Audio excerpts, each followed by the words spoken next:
everyone, it's Daniel here from InfoRest. Hope you're all doing well. I want to talk about diesel. Now, it's been in the news for quite some time, so a little bit late on this subject, but there was an article a month ago that basically said that in October there would be 25 days until the supply side of diesel and the prices to get worse off.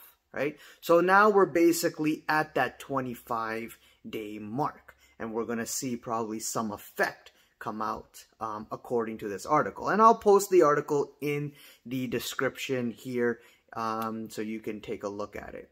Now, want to talk about diesel here because it's very important in terms of the economy, in terms of inflation and what it means down the road on the health of the economy and businesses and so on. But let's backtrack a little bit, right? When COVID happened, the COVID pandemic in 2020 happened, we saw crude oil prices basically drop heavily. And that was because of the demand crunch, right? And very quickly, crude oil prices reversed. Same with gasoline, same with diesel prices as well. And that is because of demand coming back online, and also most importantly, which is more important, is the supply side. The supply side being crunched completely, which is causing the prices to move up higher. Now, in terms of diesel, right? Just like with gasoline, crude oil is a component that goes into these products like gasoline and diesel. And because crude oil was moving up higher, we did see these prices of the prices of gasoline and the prices of diesel move up as well. Now, recently, like for example, today, in the past couple of months, we've been seeing crude oil prices come down, which should also have an effect on these products as well. Now, we are still at pretty all-time high levels. We're still at elevated levels in terms of crude oil, gasoline, and most importantly, diesel. And diesel continues to be at elevated levels in its prices, and you could see that through the pump, you could see that through the charts, and you could see it through other factors as well. Now, what is causing diesel prices to move up? What is it that's creating these high prices? Now, let's start with a couple of reasonings, and you can check out the reasonings of this in the article, and that's in the description box below. So they mention it there. But let's start off with the first one, the demand side. Now, the demand side, diesel picked up quite quickly because, think about it, diesel goes into trucks, and we rely as an economy in the West on the trucking business to go out and export and deliver certain goods, because we still need to run life, right? We still need certain products, certain goods, and we need it to be transferred. Now, of course, before COVID-19, we had the just-in-time delivery. Now it's a little bit lagged and delayed, and which is also contributing to the higher prices and inflation. Now, diesel, right, with the high demand would basically mean prices to move up, right? And prices move up means delivering goods is going to become more expensive. And if diesel prices move up, then your goods are also going to be expensive, because the transportation business to transport your items is going to be costly. You're going to pay more for it to get it to the other side of the country or the state or wherever you're trying to deliver these goods, right? So the demand side domestically, did pick up very quickly and was required. It's an essential business, essential need, and very important, that kept these diesel prices elevated. Second side of the demand, another equation in this demand is international, right? Foreign interest in the diesel product as well. Foreign interest and the demand from the foreign side caused these diesel prices to basically move up as well. And just because of the whole tensions with Russia and Ukraine causing crude oil and supply chain to be disrupted, causing the prices to move up, a lot of foreign countries are looking at US for crude oil and gasoline and diesel and whatnot, needing fuels, just because of this crunch and just because of the scenario that's happening with the Russian-Ukraine issue. The other issue is also the refining part. Now, refining in the US has basically crunched and are at pretty low levels. And if refining is at low levels, then that means there's less supply, less diesel for the users that need it, right? Like, again, going back to the trucking industry, right?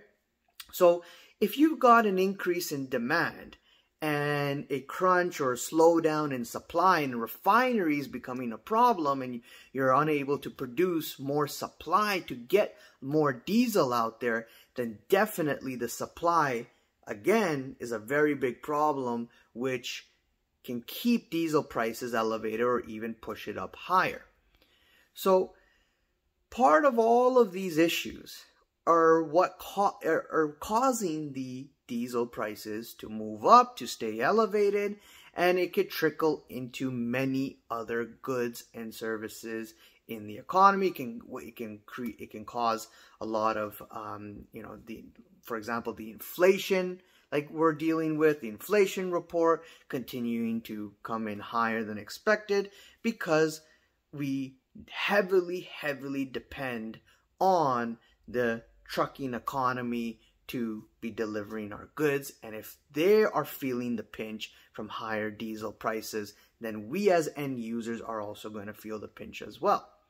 Now, on top of that, diesel goes into many things as well, right? Don't forget also about the farming side. For a lot of the farming machines and whatnot that farmers are buying, and if that is becoming more costly for them to farm, certain crops, then guess what?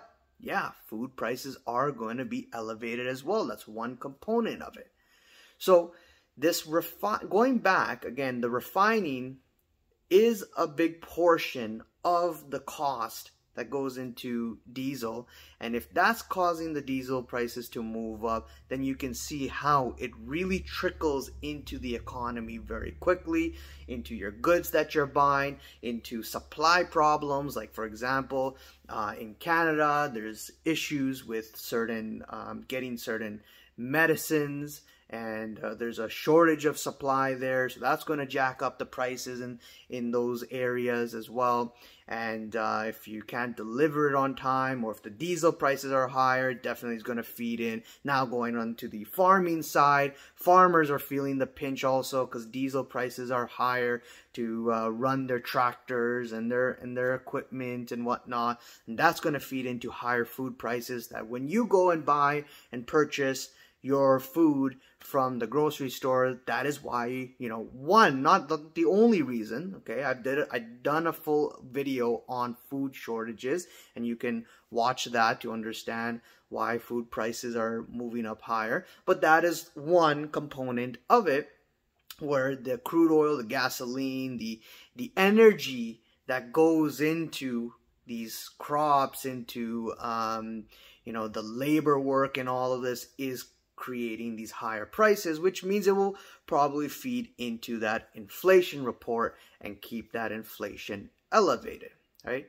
Now, another thing I want to also talk about, the trucking business. Let's go back to the trucking business again. Diesel prices move up. What does that do for the profit margins for a lot of these trucking businesses, right? They're not doing this for free. They're not going out and say, okay, yeah, load up the truck. I'm going to go spend my man hours, spend my time, not make any money from doing this, and deliver it to another state and so on. So obviously, if a lot of these trucking businesses are finding the pinch or finding the profit margins really shrink, could that cause a lot of businesses or trucking businesses to go under? And what if they do go under and they go bankrupt? Then that will also fuel into higher prices, because now you have less trucking businesses helping the economy, which is a very, very important integral part of the economy to keep it flowing. And if there's less of that, then that means you have the demand still at high levels. You still need to eat. You still need certain products. You need your medicines and all of that. But the supply side, or the work that the trucking industry is doing, if there's less of that and there's few companies delivering, then that causes, again, the problem of delayed goods, which means that, again, another supply crunch, which means, again, problem with higher prices, keeping those prices elevated. And that can be a very big signal, and you're seeing the cracks already in many places, but that can be a very big signal of this recession that is coming, this ugly recession. And, you know, there's people that contemplate that in this recession, we could still see inflation elevated. And I don't, you know, disagree with that argument. You know, could we see inflation still elevated in a time of an ugly, severe recession? Because if you have businesses that are going offline and going under, then that definitely creates more problems, and that should also push up inflation higher, because you have less supply of these businesses conducting and selling the goods or providing the services. The other argument is that because of the demand crunch, it would cause inflation to go below 2%, which I've talked about, and I do also agree with in my previous videos.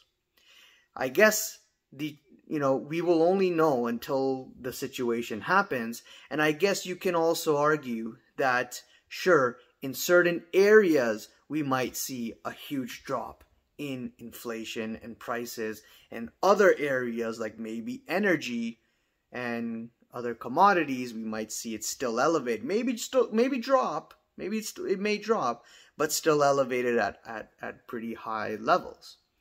So let me know what you guys think. Take a look at the article, leave a comment below, hit the like button, subscribe button, and the bell icon to be notified on the next video, and I'll see you guys around. Cheers, bye.